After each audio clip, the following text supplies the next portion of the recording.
Mes amis scorpions, bonjour et bienvenue sur la chaîne Tarot à merveille. Pour votre tirage général, ceux qui me découvrent, soyez les bienvenus. J'espère que vous allez bien. Allez, c'est parti.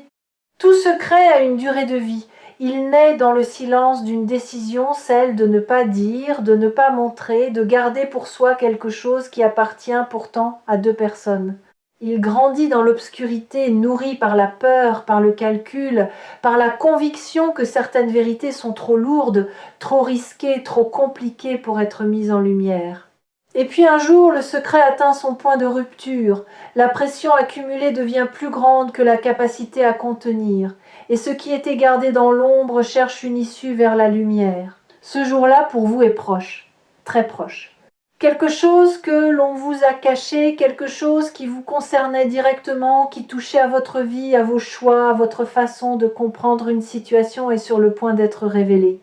Et cette révélation, aussi surprenante qu'elle puisse être au premier abord, va changer quelque chose d'essentiel dans la façon dont vous vous positionnez face à votre propre avenir. Avant d'aller plus loin, je veux déconstruire le mot « dangereux » dans le titre de cette vidéo, parce que ce mot mérite qu'on y réfléchisse. Un secret dangereux n'est pas nécessairement un secret qui fait du mal. Parfois, il est dangereux simplement parce qu'il détient le pouvoir de changer quelque chose. Parce qu'une fois dit, il ne peut pas être décent, parce qu'il va modifier une dynamique, redistribuer les rôles, transformer ce qu'on croyait savoir. Ce type de secret-là, le secret qui est dangereux parce qu'il est puissant, parce qu'il porte une vérité trop grande pour rester éternellement contenu, c'est précisément de celui-là que je parle. Un secret qui, dans les mains de la bonne personne, au bon moment, peut ouvrir quelque chose d'extraordinaire. Et ce bon moment, pour vous, c'est maintenant. Il y a une structure universelle dans les secrets qui finissent par se révéler. Je l'appelle l'anatomie du secret. D'abord, il y a la source, la personne qui sait et qui a décidé de garder. Ensuite, il y a le contenu, ce qui est su, ce qui est tu, ce qui brûle sous la surface. Puis il y a la pression, l'accumulation progressive d'une tension que même le silence ne peut plus contenir. Et enfin, il y a le moment de rupture, cet instant où la vérité trouve une fissure dans le silence et commence à s'en échapper. Je perçois dans votre champ d'énergie que vous êtes précisément à cette quatrième étape. Le moment de rupture est là. La vérité cherche sa fissure, et dans les jours qui viennent, elle va la trouver. Laissez-moi vous parler de ce secret lui-même. Non pas de ces détails précis que je ne peux pas voir avec la netteté d'un fait établi, mais de sa nature, de ce qu'il porte. Ce que je perçois, c'est quelque chose qui concerne une situation que vous avez vécue, que vous vivez peut-être encore et dans laquelle vous n'aviez pas toutes les informations. Vous fonctionniez avec une compréhension incomplète, avec un puzzle auquel il manquait des pièces cruciales. Et cette incomplétude vous a peut être amené à tirer des conclusions, à prendre des décisions, à vous positionner d'une certaine façon. Et cette façon n'était pas entièrement fondée sur la réalité complète de la situation. Ce n'est pas votre faute. Vous avez fait avec ce que vous aviez, mais ce que vous aviez n'était pas tout. Il y a une personne qui sait quelque chose, une personne qui porte ce secret depuis un certain temps, peut être depuis longtemps, peut être depuis peu, mais en tout cas depuis trop longtemps à son propre avis maintenant. Il y a en elle une tension entre le confort du silence et quelque chose d'autre, un sens de la justice, peut-être, ou une culpabilité qui a grandi, ou simplement l'impossibilité de continuer à coexister avec vous dans cette fausse réalité où vous n'avez pas toutes les clés. Et cette tension est en train d'atteindre son paroxysme. Ce qui va provoquer le moment de rupture n'est pas encore complètement visible depuis ma lecture, mais ce qui est visible, c'est que ce moment va se produire et qu'il ne sera plus retenu pour longtemps. Je veux maintenant vous parler de ce que ce secret, une fois révélé, va changer dans votre façon de comprendre une période de votre vie. Parce que les révélations de cette nature ont un effet rétroactif. Elle ne change pas seulement votre présent et votre futur. Elle modifie également la façon dont vous relisez votre passé. Des choses qui semblaient inexplicables vont soudain trouver leur logique. Des comportements qui vous paraissaient incohérents vont s'éclairer. Des choix que vous avez faits et que vous avez peu être remis en question vont se révéler avoir été plus justes que vous ne le pensiez ou au contraire fondés sur des bases différentes de celles que vous croyez. Cette relecture du passé peut être momentanément déstabilisante, mais elle est profondément nécessaire. Elle est la condition d'une compréhension juste et complète de là où vous en êtes aujourd'hui. Il y a quelque chose d'important à comprendre sur la nature des nouvelles choquantes. Choquant ne signifie pas bouleversant dans le sens négatif du terme. Choquant signifie inattendu, déviant de la trajectoire prévue, ouvrant une fenêtre là où vous ne pensiez qu'il y avait un mur. Et ce type de choc-là, le choc de la révélation, le choc de la nouvelle information, est en réalité l'un des agents de transformation les plus puissants qui existent dans une vie. Il brise les cadres figés, il force à reconsidérer, il crée l'espace d'une pensée nouvelle, d'une vision nouvelle, d'un positionnement nouveau. Et c'est précisément de ce type de choc transformateur que vous êtes sur le point de faire l'expérience. Sur Tarot à merveille, j'ai accompagné de nombreuses personnes à travers des moments de révélation. Et ce que j'ai observé, c'est que les révélations les plus importantes ne tombent jamais à n'importe quel moment. Elles tombent quand la personne qui les reçoit est suffisamment stable pour les intégrer sans se briser, suffisamment mature pour les utiliser à bon escient, suffisamment consciente d'elle-même pour démêler ce qui appartient à la nouvelle information de ce qui appartient à sa propre réaction émotionnelle. Vous êtes à ce stade de stabilité, je le vois clairement. Vous êtes prêt ou prête à recevoir ce qui vient, non pas sans émotion bien sûr, mais avec la solidité nécessaire pour rester debout dedans. Je veux maintenant vous parler de quelque chose de subtil mais crucial. La différence entre être choqué et être détruit. Beaucoup de gens confondent les deux. Ils pensent que si quelque chose les choque, c'est que quelque chose les brise. Mais ce n'est pas du tout la même chose. Le choc est une réponse à l'inattendu. Il est temporaire, il se dissipe, il laisse place à l'intégration. La destruction, elle suppose qu'on n'a pas les ressources pour traverser ce qui arrive. Et vous, vous avez les ressources. Pas forcément toutes les ressources que vous auriez dans un monde idéal, mais suffisamment. Suffisamment pour traverser, pour comprendre, pour décider de ce que vous voulez faire de cette nouvelle vérité. Il y a également dans cette lecture quelque chose qui concerne les nouvelles au pluriel parce que je perçois que ce n'est pas une information unique qui arrive, mais plusieurs éléments qui se rejoignent, un ensemble de vérités qui se tenaient les unes les autres par le silence et qui vont tomber ensemble ou en cascade rapprochée.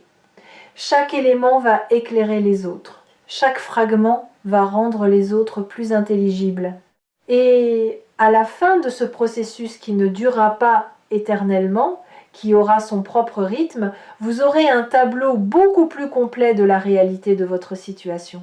Un tableau depuis lequel vous pourrez agir avec une clarté et une efficacité que vous n'aviez pas jusqu'ici. Je veux parler d'un phénomène que je trouve fascinant dans la vie des secrets.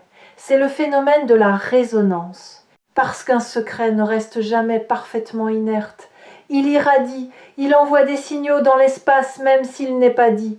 Les personnes sensibles, et vous en êtes une, captent ces signaux sans nécessairement pouvoir les identifier précisément. Il y a peu être eu des moments dans votre vie récente où vous avez eu une intuition, un sentiment que quelque chose ne collait pas tout à fait, une impression que derrière ce qui était apparent, il y avait une couche supplémentaire que vous n'arriviez pas à voir clairement. Ces intuitions n'étaient pas de la paranoïa ni de l'anxiété sans fondement. Elles étaient la réception de ce signal que le secret émettait malgré lui, et elles vont maintenant trouver leur confirmation. Il y a quelque chose de libérateur dans ce qui s'approche. Je veux insister sur ce mot, libérateur. Parce que recevoir une vérité, même une vérité difficile, même une vérité surprenante, même une vérité qui remet en question des choses établies, a un effet libérateur fondamental. Ça libère d'abord de l'incertitude. Cette zone grise où vous deviez fonctionner avec un sentiment diffus d'incomplétion va se clarifier. Ça libère aussi d'une certaine forme d'impuissance, l'impuissance de celui ou celle qui doit prendre des décisions sans avoir toutes les données. Avec la vérité complète, votre capacité d'action reprend sa pleine mesure. Vous retrouvez un sentiment d'agentivité, de pouvoir réel sur votre propre vie. Et c'est l'une des sensations les plus fondamentalement nourrissantes qui soit. Je veux maintenant vous parler de comment vous préparer à recevoir ce qui vient, pas en vous blindant, pas en construisant des scénarios mentaux pour anticiper tous les cas de figure possibles, parce que l'esprit humain excelle à construire des scénarios qui ne ressemblent jamais exactement à ce qui arrive vraiment, mais en vous ancrant, en vous connectant dans les jours qui viennent à ce que vous savez de vous-même, à vos valeurs, à ce qui compte pour vous indépendamment des circonstances extérieures, à la personne que vous voulez être face aux situations difficiles. Parce que quand la révélation arrive, ce sera depuis cet ancrage que vous voudrez répondre. Depuis cet endroit stable en vous qui ne dépend pas de ce qu'on vous dit ou ne vous dit pas. Il y a quelque chose que je perçois dans votre façon d'habiter la vérité qui est une de vos qualités les plus précieuses. Vous n'êtes pas quelqu'un qui préfère le confort d'une illusion à l'inconfort d'une réalité. Vous avez une relation fondamentalement honnête avec la vérité, même quand elle est complexe, même quand elle demande quelque chose de vous, même quand elle remet en question des choses sur lesquelles vous vous étiez appuyé. Cette honnêteté fondamentale avec la réalité est ce qui va vous permettre d'utiliser ce que vous allez apprendre de façon constructive plutôt que destructive, de le transformer en information utile plutôt qu'en source de tourment. Je veux parler de quelque chose qui est souvent présent dans les situations de révélation secrète, la question de la trahison. Parce que quand on apprend qu'on ne savait pas tout, la première réaction peut être de se sentir trahi ou trahi.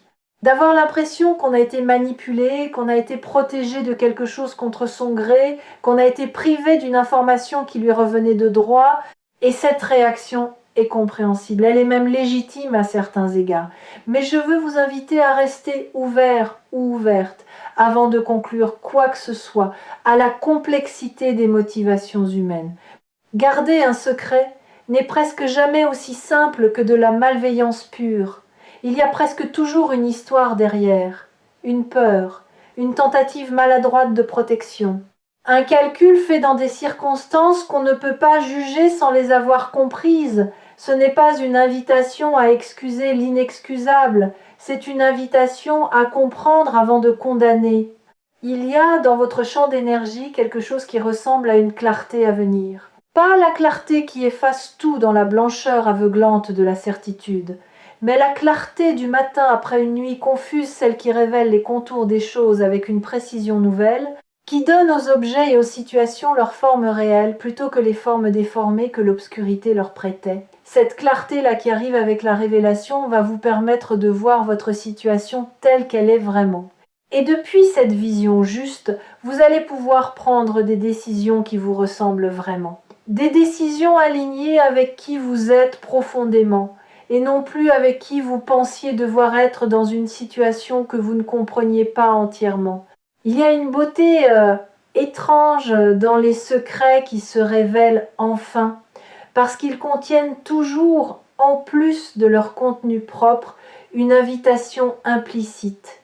Une invitation à grandir dans la complexité de la réalité, à accepter que les situations humaines sont rarement aussi simples qu'elles paraissent, que les gens portent des choses qu'on ne voit pas, que derrière les façades les plus lisses se cachent parfois des tensions, des conflits, des vérités non dites, que même les plus proches ignorent. Et traverser une révélation avec cette ouverture, avec cette capacité à accueillir la complexité sans la rejeter, vous grandit, vous approfondit, vous rend plus capable de naviguer la réalité telle qu'elle est, dans toute son épaisseur. Il y a quelque chose que je veux aborder maintenant et qui me semble fondamental pour la suite. Ce que vous allez apprendre va peut-être vous demander de reconsidérer certaines choses, peut être certaines décisions, peut être certaines positions, peut être certaines relations. Et cette reconsidération, bien qu'elle puisse être inconfortable, est en réalité un cadeau. Parce que reconsidérer n'est pas une faiblesse, c'est la marque de quelqu'un qui place la vérité au-dessus de la cohérence de façade, qui préfère être juste que d'avoir raison, qui est suffisamment solide dans son identité pour changer d'avis quand les faits le demandent, sans que ce changement d'avis menace qui, il ou elle, est fondamentalement. Je veux maintenant vous parler de quelque chose que j'appelle l'effet domino de la vérité, parce qu'une révélation ne reste jamais seule, elle en appelle d'autres. Une fois qu'une première vérité est posée dans l'espace entre deux personnes, quelque chose change dans la nature de cet espace. Le silence n'a plus la même qualité, les conventions n'ont plus la même force. Un espace de franchise a été créé, et dans cet espace, d'autres vérités moins dramatiques peuvent être, mais tout aussi importantes, trouvent plus facilement leur chemin. Ce que les prochaines semaines vont apporter n'est donc pas seulement la révélation centrale, le secret dangereux du titre, c'est aussi une ouverture plus large à l'authenticité dans certaines de vos relations, un approfondissement progressif de la communication, une capacité accrue à exister dans la vérité avec les personnes qui comptent pour vous. Je perçois autour de vous quelque chose qui prend la forme d'un soutien invisible, pas nécessairement visible dans les relations immédiates ou dans les circonstances concrètes, mais une énergie de soutien qui est là, qui veille, qui vous accompagne dans ce passage. Certains l'appellent providence, d'autres intuitions profondes, d'autres encore la sagesse accumulée de tout ce qu'ils ont traversé. Peu importe le nom qu'on lui donne. Ce qui compte, c'est qu'elle est là, qu'elle est réelle, et qu'elle va vous aider à traverser ce moment de révélation, non pas comme quelqu'un qui subit, mais comme quelqu'un qui comprend, qui intègre et qui avance. Je veux vous parler maintenant de la façon dont vous allez gérer la période qui suit immédiatement la révélation. Parce qu'il y a souvent, dans ce moment-là, une tentation de réagir vite, de décider, de conclure, de se positionner clairement et immédiatement pour reprendre le contrôle d'une situation qui vient soudain de s'agrandir. Résister à cette tentation, pas indéfiniment, la décision finira par venir et elle sera juste, mais dans les premières heures et les premiers jours après la révélation, accordez-vous du temps, le temps de laisser l'information s'installer, le temps de laisser vos émotions traverser sans en tirer immédiatement des conclusions définitives, le temps de dormir dessus, comme on dit. Parce que les décisions prises depuis la clarté de l'intégration sont infiniment plus solides que celles prises depuis le choc de la nouveauté. Il y a quelque chose dans ce que vous êtes sur le point de vivre qui va définitivement modifier votre rapport à l'information dans les relations. Après avoir traversé cette révélation, vous allez être développé une attention plus fine au non-dit, une oreille plus sensible à ce qui n'est pas dit, à ce qui est esquivé, à ce qui est traité de façon détournée, alors qu'une conversation directe serait plus simple et plus honnête. Et cette sensibilité accrue, loin d'être une source de méfiance ou de paranoïa, va devenir l'un de vos atouts relationnels les plus précieux. Parce que vous allez savoir, avec plus de précision qu'avant, quand quelque chose mérite d'être questionné, quand creuser est nécessaire, quand la surface ne raconte pas toute l'histoire.